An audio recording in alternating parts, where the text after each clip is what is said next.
Good day to the people of the territory. Good day to the testifiers.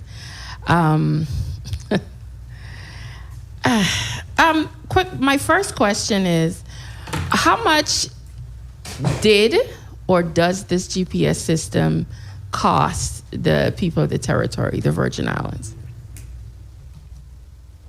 Senator, I'll get the numbers to you. Okay.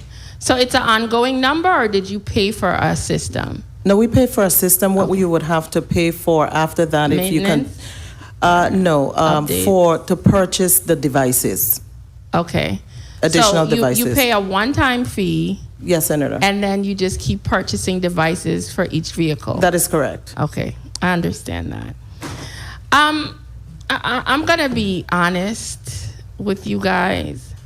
I literally feel sometimes I'm losing brain cells when I come to these meetings in the legislature, because I feel like I'm having the same conversations over and over and over with no real resolution to them. Now, I applaud you guys for attempting to create policy. But prior to you being here, I've asked this question in regards to vehicles and several of my colleagues like about 5 or 6 times, and I've been here 4 years.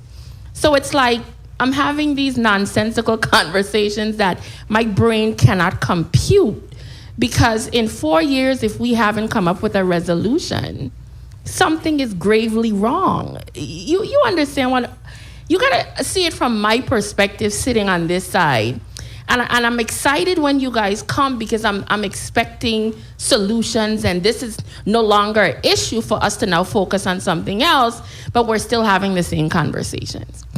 And I don't even blame property and procurement for this vehicle thing. I think the buck stopped with the individuals that asked to run this government. That's my personal view.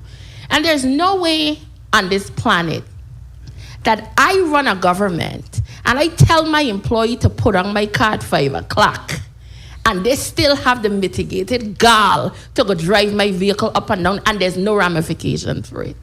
And then I have to turn around and pay for a GPS system to monitor what they're doing. This don't make sense to me. It just doesn't. My brain is simple. You are hired by me, 5 o'clock, park up my car. It's that simple.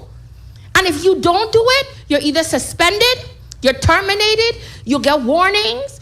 Immediately you come in the morning, the keys are taken away. Those are basic things. I shouldn't be having these conversations for 4 years. And then these things now become distractions, because the major issues that we really have in government that have to be tackled, we have to be sidelined by vehicle conversations. Like this makes no sense to me. But if we as a body, we gonna keep having them, knock yourself out. It's kind of silly to me at this point.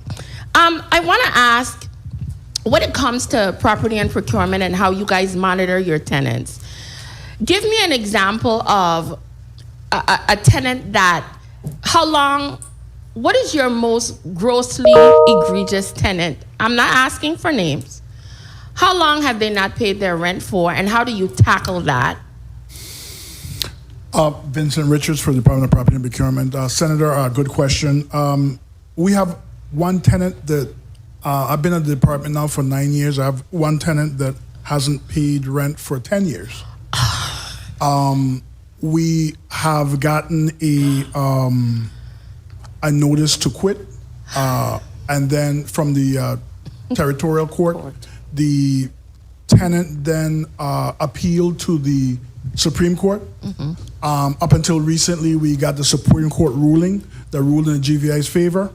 Our department is now moving to basically execute that writ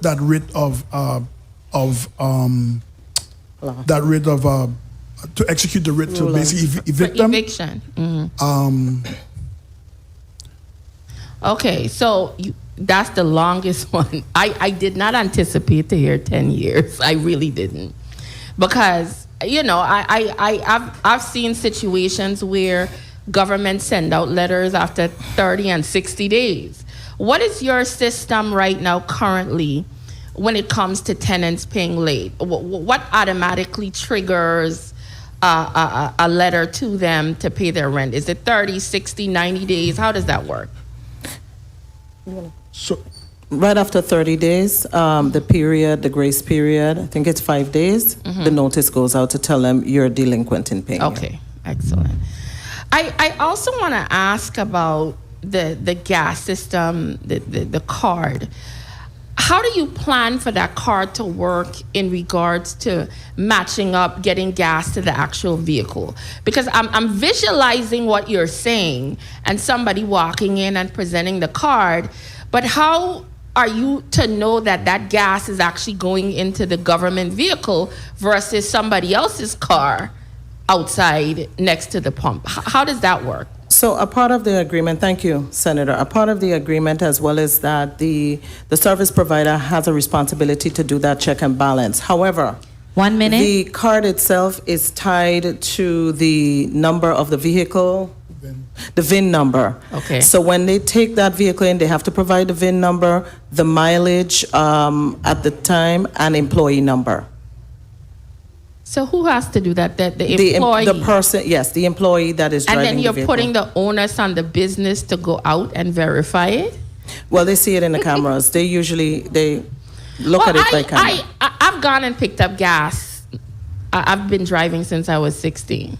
So I have seen government employees come in with the coupon, and all they do is take the coupon and pump the gas. And I could tell you for a fact, I have witnessed where the car outside that got the gas wasn't a government car. And that's the reason why I specifically asked you that question, because I've seen it for myself. And that is part of where the problem lies. How are you going to tie up? Time. Because if our goal is to clean this up, there has to have some other mechanism or something to guarantee that that gas is going where it's supposed to go. Mr. Chair, could I just finish my last statement quickly? Complete your thoughts, Senator. Thank you. I wanted to just finalize quickly when it comes to the vendor performance forms. Is it an electronic document or a form they have to print out and fill out and then turn into you guys for analysis? So everything is electronic. It goes out with the solicitation before a vendor is even awarded, so that the vendor is aware as well that their rating will be, considered during the process. So it goes out with the bid and when the contract is awarded. Well, I'm talking about the agencies filling out the form. It's if they electronic. So they could go in like a PDF? Is it Yes. a web-based system? How does that work? It's just an electronic document. So Okay. once they fill in like the Like a PDF, passports, yeah. those things. Okay, yes. I got it. And just to quickly wrap up, do you find that how that's working, is it efficient? Because from my perspective, property and procurement is the one that is signing off on all of these contracts. Then it goes back to the agencies who are now monitoring the contracts. There's no guarantee, in all honesty, how efficient these agencies are actually monitoring these contracts. And if you guys are the ones signing off on it, there has to be something more cohesive or structured to make sure that you guys are always in the loop. Because to take on the responsibility to be the signature and then the ball is dropped depending on how an employee chooses to monitor a contract, it shows how we as a government could be losing quite a bit with no real mechanism in place for true monitoring. And that is a bad thing from my perspective. What are your thoughts on that and potential ways to improve that? Oh, absolutely. Senator, we share the same concerns. As you could imagine, when sometimes projects go south, it's property and procurement. It's dumped at property and procurement, and our ability to really be able to determine whether or not these are deficiencies that we failed to perform. Did you provide the resources you needed to provide on time? It's a challenge. So we have to deep dive into those things to ask those questions. I don't know of any state where the contracting offices monitor an agency's performance. I don't see any of it. What we sign off when we execute that contract is what we're saying is that the procurement was prudent, the rules and the regulations were followed, and we execute those contracts. The agency has the responsibility to certify those payments, sign and says we have received the services, the contractor is performing accordingly. This is why we're providing more contract management training. Okay. Thank you so much, Mr. Chair. I appreciate the additional time. Thank you, Senator. Good afternoon to my colleagues and the testifiers. I wanted to ask a question in regards to the leases for agriculture. And I just need clarity because we have had the agriculture commissioner here before us. And one of the major issues even the farmers had said that they had issues with was getting actual leases from the government. And the commissioner had stated that because there were some problems with how long it takes for some of these leases to be processed, it caused a problem with some of the farmers to even go to the bank and get assistance if they wanted to get funding to expand their farming business. And the commissioner did share that what they do at agriculture is give them, I believe it was called a letter of occupancy or something like that.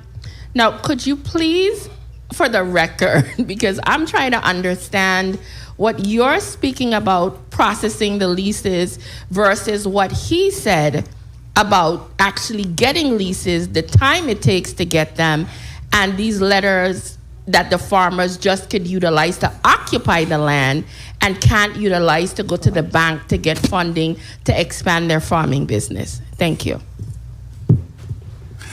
And we have been before this body several times. I believe last year we have processed about 4 agricultural leases. And basically when they are completed, when they have submitted to the Department of Property and Procurement a complete package of a checklist of documents that we supply to them, then we then review their work and bring it to you, or we review their work and then forward it to the Department of Justice and the Governor's Office, then to the legislature for final consideration. That's how it works currently.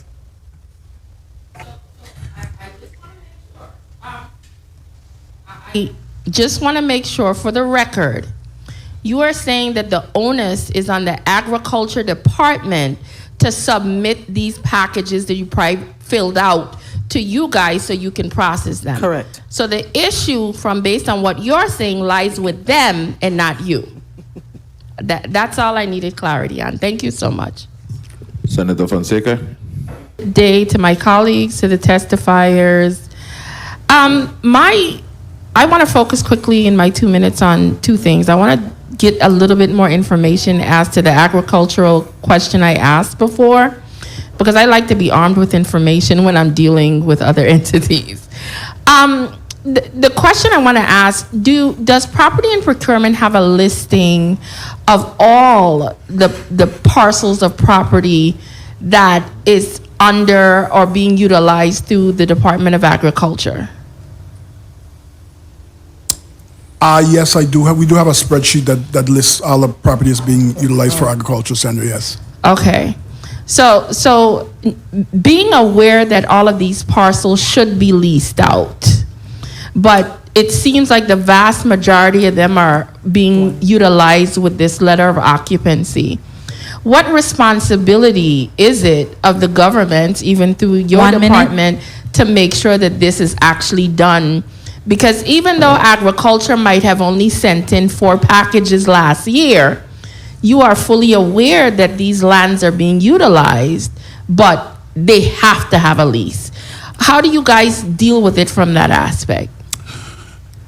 Senator, it's a matter of priorities. Up until recently, the acre, well, it was capped at $200 per year per acre. So if we have limited resources and you can only get $200 per acre per year, and then you have other non-agricultural land that you can get a better return on it, I understand. Could I just quickly wrap up? And this is where I keep diving into this, because we have to stop talking about building our agricultural aspect of the territory, but we really don't, because you have farmers that can't really expand farming because all they have is a letter to occupy the land. But if they can't actually hold a lease in their hand, they can't get government grants, they can't go to the bank. So we're almost stagnant in our growth of agriculture because of little things like this. And I'm trying to figure out, how do we get that part resolved? And I'm not gonna lie to you, it's kind of crazy that for a whole acre is $200. So we don't want to step in and pigeonhole you and say, well, okay, we're going to put a minimum for an acre. You know, how does these things fix? Because agriculture has to come to the forefront. We live in the middle of the ocean. And how I see we're functioning nationally, I am very paranoid. So we have to focus on agriculture and how we get that part fixed. So Senator, I mean, we're not here saying it's not our job. We're here, I'm here to say to you, if you want to give me the work, but give me the tools and the resources to do it, and we'll do it. A few years ago, we did get additional bodies in our leasing. Where did they go? No, we did get additional bodies in our property division to do leases. Where did the bodies go? That's what Property I'm and procurement. They're in property and procurement. But then the direct results was I started getting comments that I'm down here every other month because we started producing more leases for you. So my response to you is, give us more resources, or give agriculture more resources, and you'll get the leases. Senator, if I may, this is what I am not opposed, or we are not opposed to empowering the division of agriculture, because this is what they do. The issue has been capacity. The issue has been capacity with them being able to get the supporting documents and those things in to push their proposed tenants to get that stuff in. So we're not at all opposed to it. We have been having the discussions, and we are willing to provide the training necessary and to continue this process, but it's as important to us as well. Okay, thank you so much, Mr. Chair, for the additional time. And to my colleagues, to the people of the territory, good afternoon to the testifiers. My first set of questions have to do with, it was shared that roughly, was it 320 citizens' complaints were forwarded to various agencies, et cetera.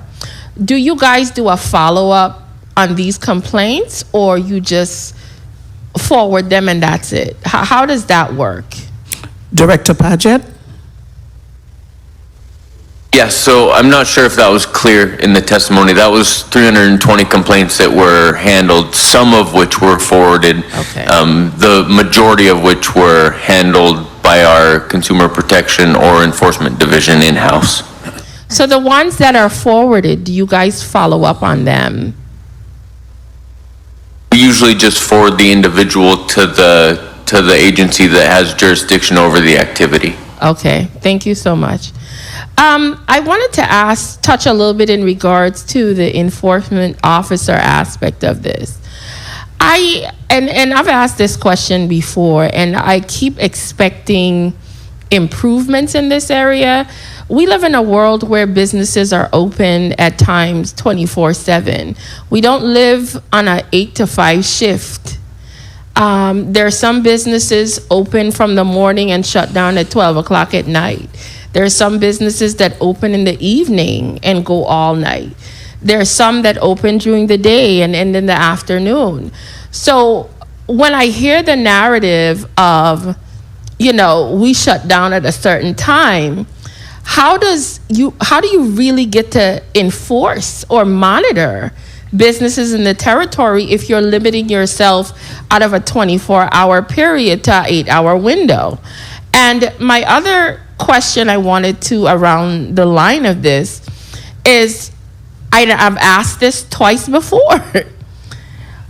Have you guys really looked into creating shifts where, and I know at the time when I asked the question, I was told it had an issue with having a lack of enforcement officers, so something like that couldn't be done at the time. Have there been any improvements in that regard? And is your department looking at potentially creating shifts to cover more of the day hours, 24 hours, to maximize being able to monitor businesses in the territory? Director Francis. Wilbur Francis, Director of Enforcement, DLCA. The larger part of our problem, first and foremost, is the lack of funding for overtime. As it pertains to shift, for us to be able to put an enforcement officer out after hours, there's a safety issue that we must address first, because, I mean, we can't send out just one officer to work by themselves, and that in itself circulates the entire problem, because, I mean, if I have an officer that doesn't come to work one day, which, I mean, is very likely, then having a schedule that goes into 8, 9 o'clock at night with one officer working, that can't happen. So, I mean, they have been pretty much sticking to working the standard contract 8 to 5, Monday through Friday. Okay, so again, how do we fix that? Because most businesses, it's not standard 8 to 5. So basically what you're saying, I hear what your problem is. I'm trying to figure out how do we get a solution to make sure that more businesses are monitored. Because we can't function as a government or even as an entire community as a whole where you're saying that businesses might be over. So basically people could get away with doing whatever they want once it's after 5 o'clock. That's the message that's being, and the other concern is, I hear you when you talk about lack of funding, but you're talking to the very body. Why? This is the reason why you're here. So explain to me what funding you do need. Do we need to give you more money for more enforcement officers? Do you have an issue with advertising to the public so people would want to come and apply? This is the kind of information I'm expecting, because if you need me to help provide that additional funding, I'm not hearing that message come forward so I can help you to help the community. That's where I'm having concerns. Yes, Senator. Enforcement officers are always requested, and overtime is also usually requested. We haven't had overtime since the close of fiscal year 2023. Okay. I understand what overtime is. How do you as an agency, explain to me, how do you reach out to try to find additional officers if that is part of your issue?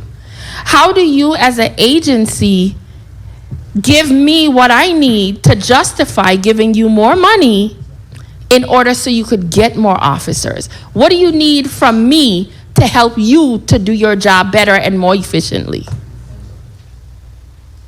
We can write a proposition. Definitely do need more enforcement officers, obviously. With 6 of us across the territory, I mean, I think the need for the enforcement officers 1 is minute. pretty much underscored of itself by the numbers. Also, I think that we're going before the union for renegotiations right now. That in itself was a problem, and we're hoping to be able to have some issues resolved during this renegotiation period. But manpower and funding. Okay. And how do you think the union aspect plays into whether you're able to get additional enforcement officers versus the lack thereof? Well, the union isn't so much for additional, because we were, for the period of March, we were funded for half going forward for 1 additional enforcement officer for this fiscal year, for the St. Thomas and John district. The 2 problems with the union specifically are the operating hours, Monday Time. through Friday, 8 to 5. We need to be able to fix the wording, number 1. Number 2, there's an issue with finding quality candidates because of how the pay scale is with the union and years of service with the union versus years of service as a police or an enforcement officer or Okay. anything else of that sort. Okay. And that's something that you guys are actively negotiating? The negotiations should be forthcoming within the next couple months. Okay, thank you so much.